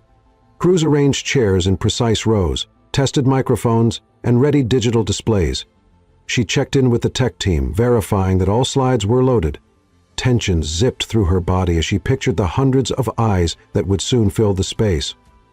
By mid-morning, attendees began trickling in. Investors in tailored suits, financial analysts toting laptops, curious tech scouts hoping to spot the next big breakthrough. Sophie stationed herself near the registration table, greeting people, answering questions, and directing them to coffee or seating. She felt that familiar swirl of excitement and nerves. Her name tag read Sophie Carter, Event Coordinator, a title Ethan had quietly insisted upon. Seeing it made her chest warm with pride. Just before the first session, Ethan gathered the core team in a side hallway. His usual composed demeanor had an edge of anticipation. "We have key prospects attending," he reminded them. "If we impress them, we can secure partnerships that will elevate our next phase of growth." His landed on Sophie. "Everyone here contributed. Don't forget that. Let's make this a success, together." Sophie's pulse quickened as the clock struck the hour. Lights dimmed, and an introductory video played on a massive screen. When it ended, Ethan stepped onto the small stage at the front of the ballroom. Applause rippled through the audience. He launched into a confident address on Brooks Enterprises' current projects, weaving in personal anecdotes about industry insights. From her vantage at the side, Sophie spotted Marcus scribbling on his notepad, presumably tracking the numbers Ethan cited. Meanwhile, Linda watched everything with calm satisfaction. Then, halfway through the presentation, Sophie's heart jolted. Standing near the entrance was Derek Walsh, her former boss. the man who once dismissed her as unambitious and expendable. His eyes roamed the packed room before settling on Sophie. She stiffened, 1,000-old insecurities rushing back. What was he doing here? She recalled rumors that Walsh's firm had interest in property development Brooks Enterprises was pursuing. Walsh meandered into the crowd, wearing a smug expression. Sophie tried to refocus on Ethan's speech, but she felt Walsh's gaze on her, as if challenging her new status. She forced herself to stand taller, reminding herself this was not the timid Sophie who used to cower at his office door. In this grand setting, she was no longer the subordinate he could belittle. When Ethan concluded, the audience erupted in enthusiastic clapping. As he stepped off stage, meeting Marcus and other department heads for a brief exchange, Sophie spotted Walsh weaving through the departing audience. Her skin prickled. Was he about to confront her or Ethan? The morning session transitioned into breakout groups. Attendees milled around the ballroom, exchanging business cards and ideas. Sophie took a moment to inhale, steadying her composure. No matter Walsh's intentions, she intended to remain focused on her role. She was quite literally at the center of all eyes, and she refused to let the past overshadow the woman she'd become. As the morning breakout sessions wrapped up, the air buzzed with lively conversations about growth strategies and partnership opportunities. Sophie double-checked the schedule on her tablet, relieved that everyone seemed to be in the correct rooms at the correct times. Even a few minor tech hiccups, like a static-ridden microphone, had been ironed out swiftly. Ethan's keynote had gone well, drawing compliments from many investors. Sophie heard a few praising his straightforward approach and the clarity of Brooks Enterprises' plans. Marcus, despite his reserved nature, conceded that the day's events were running smoothly, though he credited the whole team's effort. Sophie took it as a step forward. During lunch, the buzz in the main foyer turned more casual. People grabbed plates of catered food, forming clusters to chat informally. Sophie took the chance to slip behind a decorative partition away from the crowds to catch her breath. She was content letting them network while she kept an eye on logistical details from a safe vantage point. Just as she was checking a text from Linda, something about verifying a last-minute speaker change, she felt a presence behind her.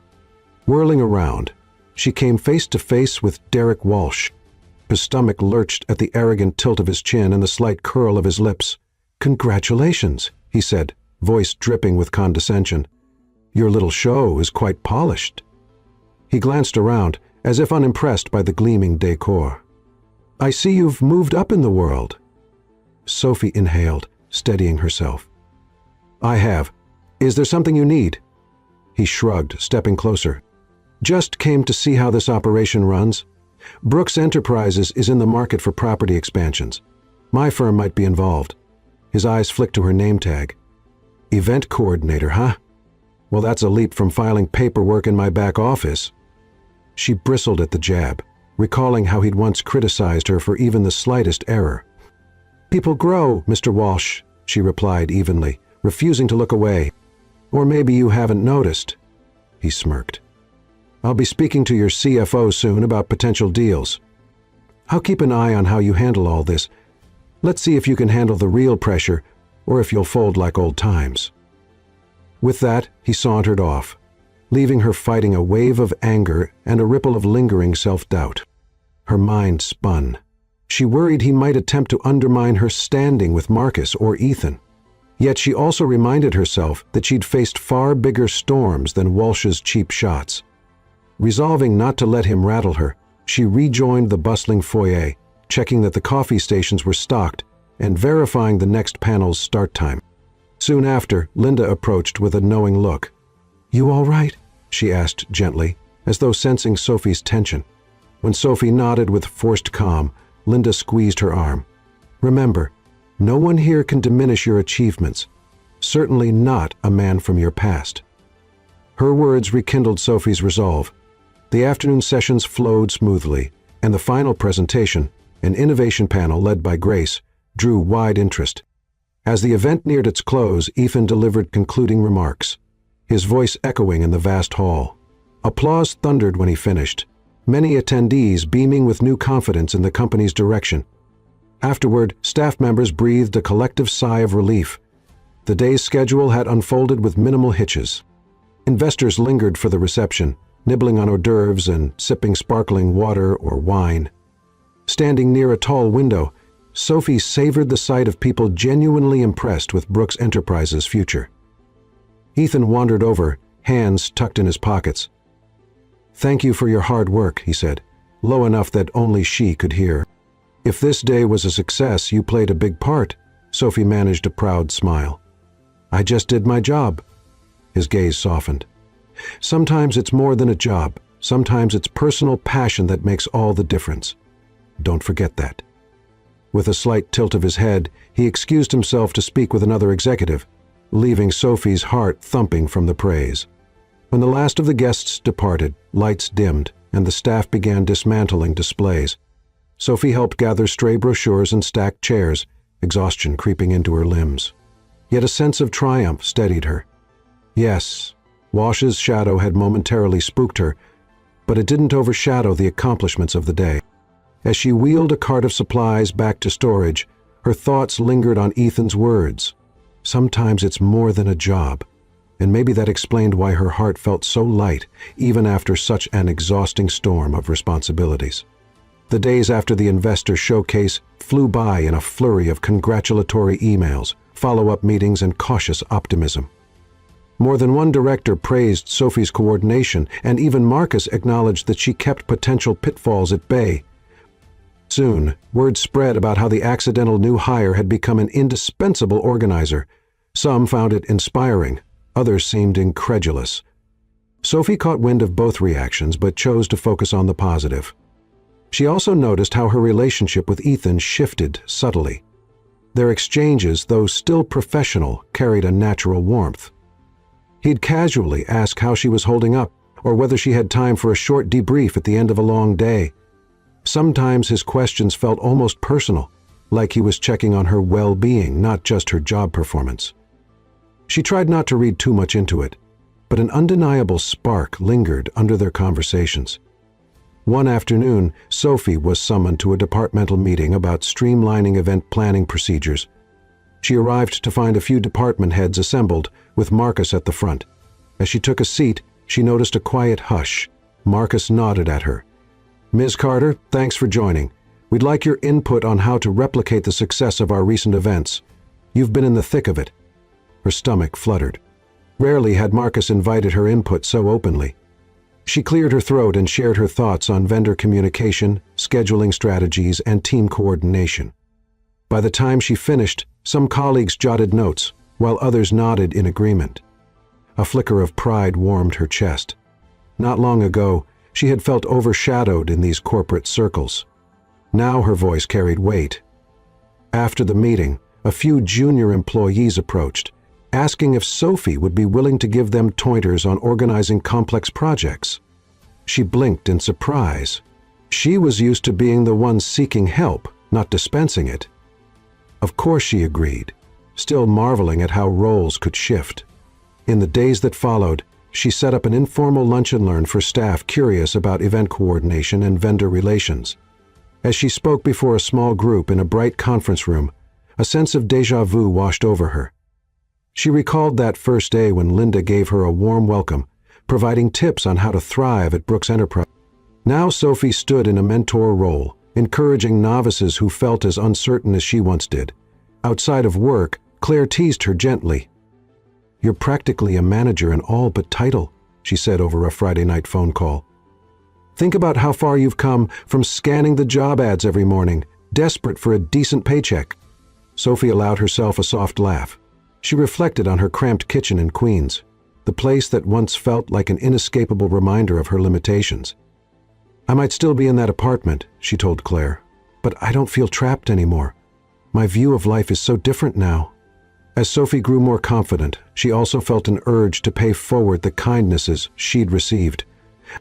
She often checked on new hires, answering small questions or guiding them through office protocols. Linda watched with a proud smile. "You're making a bigger difference than you realize," Linda would say, patting Sophie's shoulder. "Keep it up, dear." Still, the trace of transformation extended beyond the office. She found her own boundaries shifting. She was less apologetic, more assertive when clarifying her needs or ideas. The memory of her old boss's sneer no longer loomed as large. Walsh had failed to shake her at the investor showcase, and as for Marcus, while he remained formal, he seemed to have backed off his skepticism. Late one evening, as Sophie wrapped up a final email to a potential sponsor, Ethan approached her desk. The office was mostly empty, lights dimmed. A faint sense of camaraderie hummed between them in the silence. "I've seen the way people look to you now," he said quietly, leaning against a nearby cubicle wall. "It's impressive, watching you evolve from someone who accidentally entered my office to a figure so many trust." She felt a flush rise in her cheeks. "I still have a lot to learn," she replied gently. Ethan gave a thoughtful nod. "We all do, but it's not just about learning. It's about the heart you bring to the job. That's what changes an organization and the people in it." A wave of gratitude and something else, an undefined tenderness, washed over Sophie. She bid him a good night, heading to the elevator with renewed conviction. Indeed, she was no longer the frightened applicant who stumbled into the CEO's domain. She was someone who'd found her footing, and the trace of that transformation followed her wherever she went. Late on a Wednesday, Sophie received a call from Ethan's assistant, Olivia, asking if Sophie could join Ethan for a casual off-site meeting that evening. At first, Sophie's thoughts buzzed with questions. Was this a standard after-hours appointment with a vendor, or something else? She hesitated, but curiosity outweighed her doubts. After wrapping up her tasks, she took a taxi to a modest yet elegant restaurant near Bryant Park. Upon arrival, she was led to a quiet corner table lit by a soft overhead lamp. Ethan stood to greet her, his expression gentler than the typical corporate polish he showed in the office. "Thanks for coming," he said, motioning for her to sit. "I've been meaning to talk with you about a new project, something beyond standard events. But first," he signaled a waiter, who swiftly brought 2 glasses of sparkling water. Sophie studied him, uncertain. "You could have just discussed it tomorrow at the office," she ventured softly. Ethan exhaled, looking momentarily vulnerable. "I suppose so. But I wanted a more relaxed setting. Sometimes the skyscraper walls make everything feel so formal." His gaze lingered on her, and Sophie felt her pulse quicken. Was it possible this meeting was about more than just work? She tried to quell the flutter in her chest. She recalled the subtle warmth in their previous interactions. Small glances, unspoken kindness.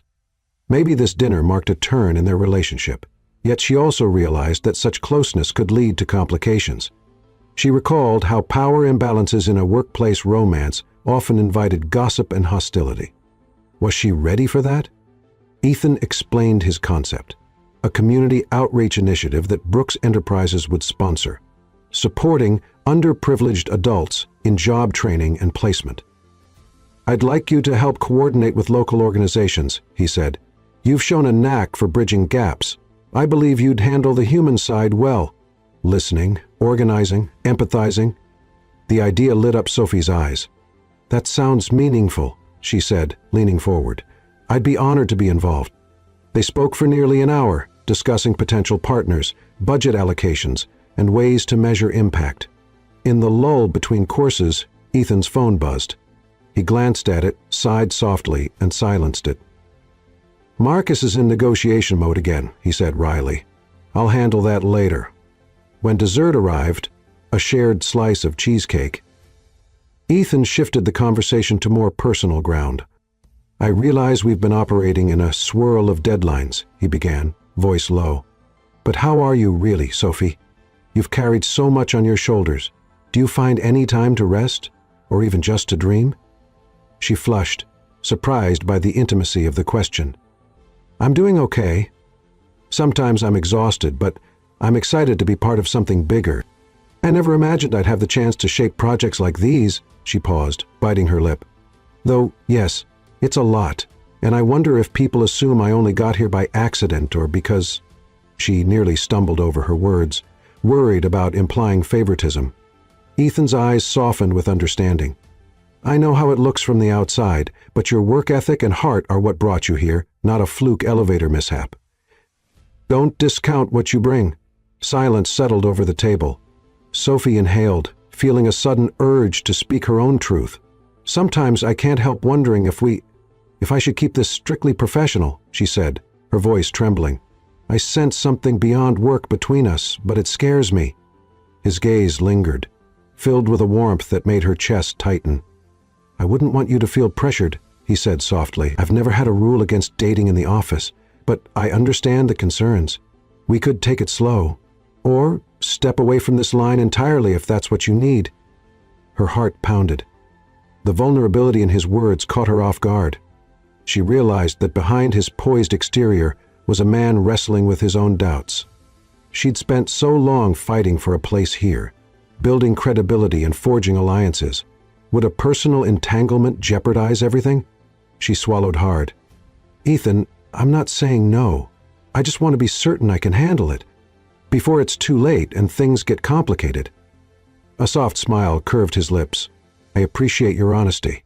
Let's keep talking like this. We'll figure it out together." They paid the bill, stepping out into the cool New York night. The city lights gleamed against the dark sky, and Sophie felt that same swirl of possibility that had carried her these past months.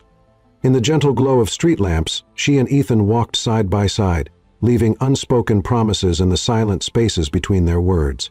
2 days after her dinner with Ethan, Brooks Enterprises hosted a celebratory gathering for employees to recognize the quarter's achievements. The atmosphere was more casual than most corporate events. No outside investors, just staff enjoying drinks, music, and heartfelt speeches from department leaders. Large banners congratulated teams on record-high profits and lauded successful partnerships signed in recent weeks. The function took place in a spacious event hall inside the Brooks Enterprises tower. Balloons and tasteful decorations replaced the usual professional decor, and an upbeat playlist filled the background.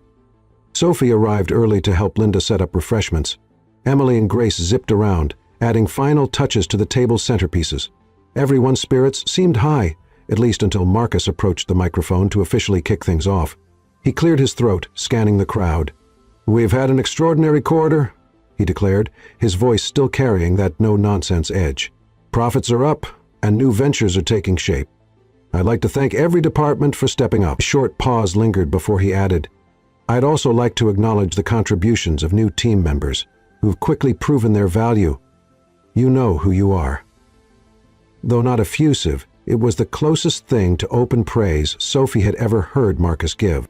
She felt a small thrill run through her. Others nudged her playfully, as if to say, "He's talking about you." Ethan followed next, stepping forward with an easy smile. "You've all seen the positive numbers. Now let's celebrate the people behind them." His gaze flicked over to Sophie. For a moment she felt an undercurrent of warmth, remembering their private conversation. "Each of you has been vital, from longtime veterans to recent hires who jumped in with both feet. Tonight's about acknowledging that unity." Applause filled the hall, and the music resumed. Clusters of employees mingled, laughing and reminiscing about stressful deadlines turned triumphant. A few recognized Sophie from her investor events coordination and peppered her with questions about how she'd pulled it off. She answered modestly, still not entirely used to the spotlight. Soon, she wandered to the side, finding a quieter corner where she could watch the festivities. Linda joined her, gently linking arms. "You see how far you've come, dear," she said, voice brimming with pride. "Not so long ago you were second-guessing your place here. Now you're part of the heart and soul of this team." Sophie felt a swell of gratitude. Before she could reply, movement by the elevator caught her eye. A man stepped out. Derek Walsh, looking uninvited and out of place. Her stomach knotted. Did he come to cause trouble, or was he here on some last-minute business matter? Either way, his presence felt like a dark cloud drifting into a sunny celebration. Walsh spotted her and advanced with a smug smile. "Quite a party," he commented dryly, looking around the hall.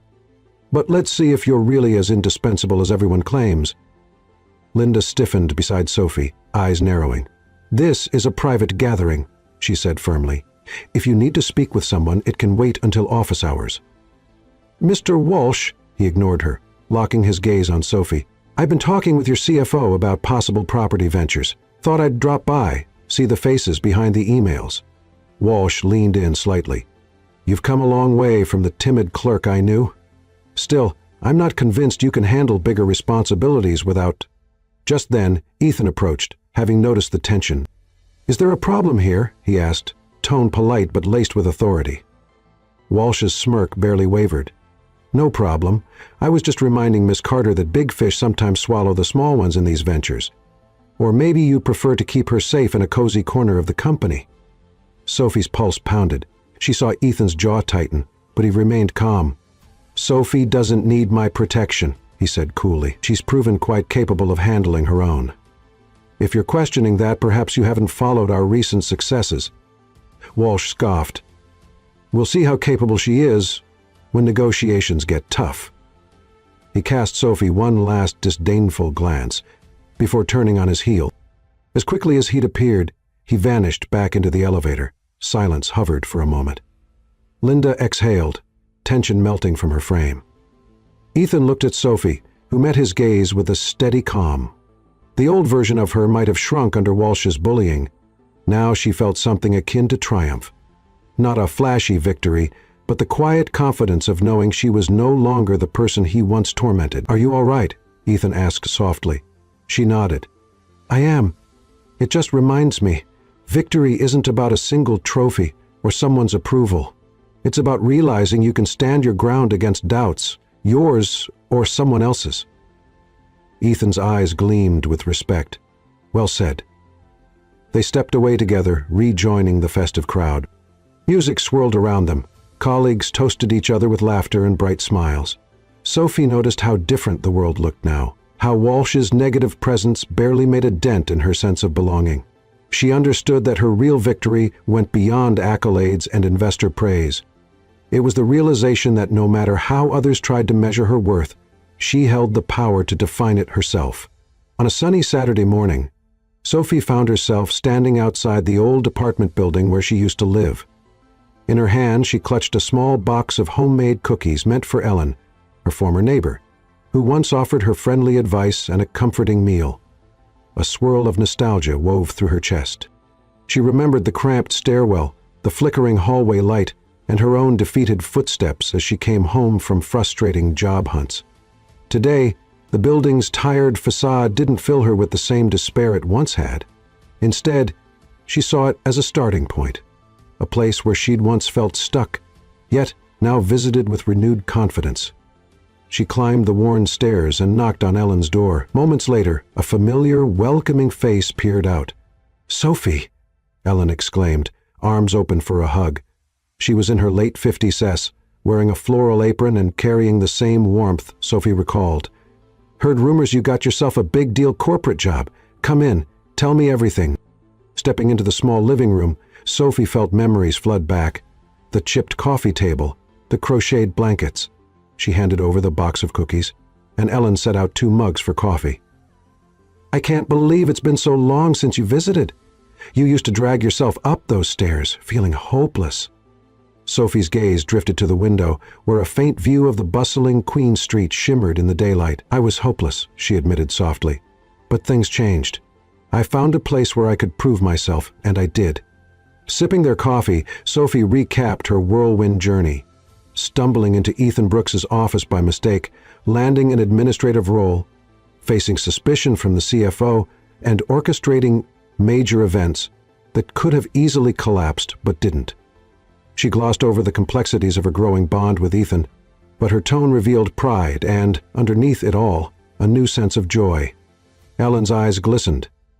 "I always knew you were too determined to stay down forever," she said. "You're smiling in a way I've never seen you smile before. Must be more than just a good paycheck."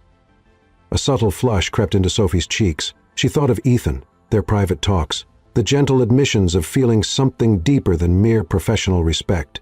Despite her lingering caution, the thought of him still sparked a glow in her heart. "I've learned a lot about letting myself be happy," she said carefully, choosing her words. "Part of that means accepting that I deserve good things, even love, maybe." Ellen patted her hand. "Don't let fear stop you. You've already climbed out of a tight spot once. Trust your instincts." After they finished their coffee, Sophie rose to leave. They exchanged a tight embrace, and she promised she'd visit again soon. Descending the stairs, she gazed over her shoulder. The place that once epitomized her sense of limitation no longer cast a shadow on her future. She was returning as a new person, one who carried hard one's self-belief. When she stepped back into the spring sunshine, her phone buzzed. A text from Claire. "Don't forget our lunch with Noah tomorrow. He's so eager to see you." Sophie smiled, remembering how her nephew peppered her with endless questions about her fancy job. She tapped a quick reply, reaffirming their plans. Crossing the busy street, Sophie felt a profound sense of peace. In returning to this part of her past, she recognized how far she'd come. The trembling insecurities that once defined her had been replaced by a steady conviction. She still had challenges ahead. There would always be new corporate hurdles, investor events, and that lingering tension with Marcus. But inside, she felt reborn. Every step echoed with quiet confidence, telling her she was free from the heavy shackles of self-doubt. In the distance, Manhattan's skyline rose. A towering reminder of her new life, Sophie lifted her eyes to the skyscrapers with a small grin, as if silently accepting a personal invitation to keep going. Yes, she was a different person now, a woman who had discovered her own strength and worth, and there was no turning back. Back at Brooks Enterprises, Monday morning arrived with the usual bustle. Employees filled the hallways, carrying coffee cups and laptops, discussing project deadlines in hurried tones. Yet something felt different to Sophie. She didn't walk in with a tight stomach or a sensation of being an outsider. Instead, she strode through the lobby with a calm self-assurance. From her new desk, a slightly larger workstation near the project management team, she could see Linda chatting amiably with a junior hire. Sophie remembered how she'd once been that new employee, gazing wide-eyed at polished floors and glossy walls. Now she felt integrated into the fabric of the company, part of its pulse and purpose. Shortly after she settled, Marcus arrived with a stack of documents. He wore his trademark serious expression, but there was a trace of respect in his gaze. "Sophie," he began, placing the papers on her desk. "I'll need your assistance coordinating timelines for the new property development pitch. We have a quick turnaround." She examined the documents, noticing how seamlessly he involved her in high-level tasks. "I'm on it," she said with a nod, refraining from adding unnecessary apologies or disclaimers. She'd grown beyond that. Midway through the morning, Ethan's assistant, Olivia, approached with a carefully worded email. "Ethan wants you in the departmental meeting at 10 o'clock, she said, scanning her notes. "They're discussing cross-collaboration for the community outreach project. He asked that you lead the portion on vendor relations." Sophie's pulse picked up in excitement. The community outreach initiative had become her passion project. He spent evenings researching local nonprofits, drafting proposals on how Brooks Enterprises could fund training sessions or job fairs for vulnerable groups. The chance to present her vision to department heads felt like a milestone. At 10 o'clock sharp, she entered the glass-walled conference room. Figures in suits and pencil skirts lined the table, each glancing at projected slides. Ethan sat at the head but wore a welcoming smile that put Sophie at ease. With measured confidence, she explained how forging stronger ties with community organizations could elevate Brooks Enterprises beyond mere profit. She outlined potential timelines, resource needs, and realistic goals. When she finished, a brief silence hung in the air, then a wave of nods and a few thoughtful questions. Even Marcus asked about budget allocations, not out of scorn, but genuine curiosity. The exchange ended with a consensus that Sophie would develop a more detailed plan for final sign-off. After the meeting, Ethan lingered as the others filed out. His voice dropped to a private murmur. "You did great in there. It's clear you've done your research." A faint smile curved Sophie's lips.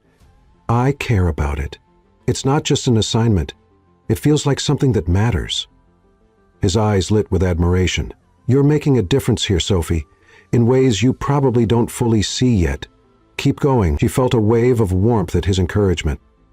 They parted as colleagues, but the undercurrent of something more still lingered, an unspoken connection that existed between official agendas and silent glances. That afternoon, Sophie helped the marketing team with a brief campaign design. While working side by side, Grace turned to her. "So, rumor has it you're stepping into bigger shoes soon. Think you'll accept a more managerial role if they offer?" Sophie's breath caught. The thought of rising to a leadership position was thrilling and a bit intimidating. "I might," she said. I want to keep growing. If Brooks Enterprises sees value in me at that level, I won't turn it down," Grace beamed. "That's the spirit." By day's end, Sophie felt the swirl of new responsibilities pressing in on her. Yet, instead of dread, she sensed a quiet excitement. The reality she returned to each morning wasn't the cold, imposing corporate machine it once appeared to be. It was a place where she could truly contribute, learn, and guide others. Packing up, she spotted a quick text from Claire, asking about dinner plans next weekend. A simple note, but it made her smile. The best transformations, she realized, were the ones that bridged her old life and her new one. A sign that she hadn't lost herself, but rather discovered a fuller version of who she was meant to be. At the start of a fresh week, Sophie noticed an email from HR in her inbox. New employee orientation, guest speaker needed. Curious, she clicked to find a note requesting someone to share experiences with incoming staff, covering practical tips and personal insights on thriving at Brooks Enterprises. Linda wandered by as Sophie read. "You should volunteer," Linda said, her tone inviting no argument. "Your story would resonate with those new hires. Show them they don't need to be perfect from day one to succeed." Sophie's stomach flipped, but a spark of excitement took root. She recalled how mentors like Linda had guided her, how Emily and Grace's camaraderie helped her survive the early weeks. Maybe now it was her turn to pay it forward. Without overthinking, she wrote back, "I'd love to be part of the session." A few days later, Sophie stood before a small auditorium of fresh faces. The new employees, about a dozen of them, ranged from wide-eyed interns to seasoned professionals switching industries. Some carried nerves in their stiff postures, others tried to mask it behind confident smiles. Sophie herself recalled that very feeling, stepping into unknown territory, not sure if she truly belonged. The lights dimmed slightly as Sophie took the microphone. Her heart fluttered, but she projected the calm voice she'd developed during countless investor events. "Good morning," she began. "I'm Sophie Carter, and I started at Brooks Enterprises not too long ago. Maybe I was as uncertain as some of you are now, maybe even more." She then recounted her unexpected start. The elevator mistake that landed her in the CEO's office, the initial confusion, and the slow process of proving herself day by day. She shared candid moments, staying late to fix a scheduling error, facing departmental politics, and learning to push through self-doubt. "I made plenty of mistakes," she admitted, "but each one taught me something new, and each time I found allies who helped me along." One of the new hires raised a hand. "How did you handle the pressure of big events so early on?" he asked, voice quivering slightly. Sophie offered a reassuring smile. "I won't lie, there were times I felt lost, but I learned two critical things. Ask for help early, and remember that no one expects you to be perfect on day one. The best employees here are the ones who build supportive relationships, who own up to mistakes and fix them." She paused, glancing at the front row where Linda sat, smiling encouragingly. "And if you find yourself in doubt, look around. Someone's probably been in your shoes and can guide you. This place can be high pressure, but it can also be incredibly rewarding if you invest in genuine connections." When the Q&A ended, applause filled the small space. A few newcomers approached to thank her personally, explaining how her honesty eased their anxieties. One woman who had moved from a small town confided that she worried she'd never fit into a big corporation. Sophie reassured her that tenacity and humility could bridge that gap. After the session, Linda embraced Sophie in a quick hug. "You were wonderful," she whispered. "I hope you see how your story inspires others. That's the power of sharing wisdom." Leaving the auditorium, Sophie felt a joyful rush. She walked the corridors with a sense of lightness, passing by colleagues who now greeted her as more than just another face. She recalled the first uncertain days when even Olivia's polite efficiency felt intimidating. Now, Olivia sometimes sought out Sophie's opinion on office protocols. On her way back to her desk, Sophie spotted Ethan standing near the large glass window overlooking the city. He motioned her over. "Heard about your talk?" he said, his tone warm. "I'm glad you could share that perspective. Sometimes new hires need a dose of real-world reassurance." A flicker of something deeper passed between them, recalling the dinner conversation where they discussed personal boundaries and the potential risks of mixing work and feelings. Sophie felt that gentle flutter again. "It was a good reminder for me, too," she said. "Sharing those memories made me appreciate how far we've come." He met her gaze with a quiet smile. "There's more to come, Sophie. For both of us."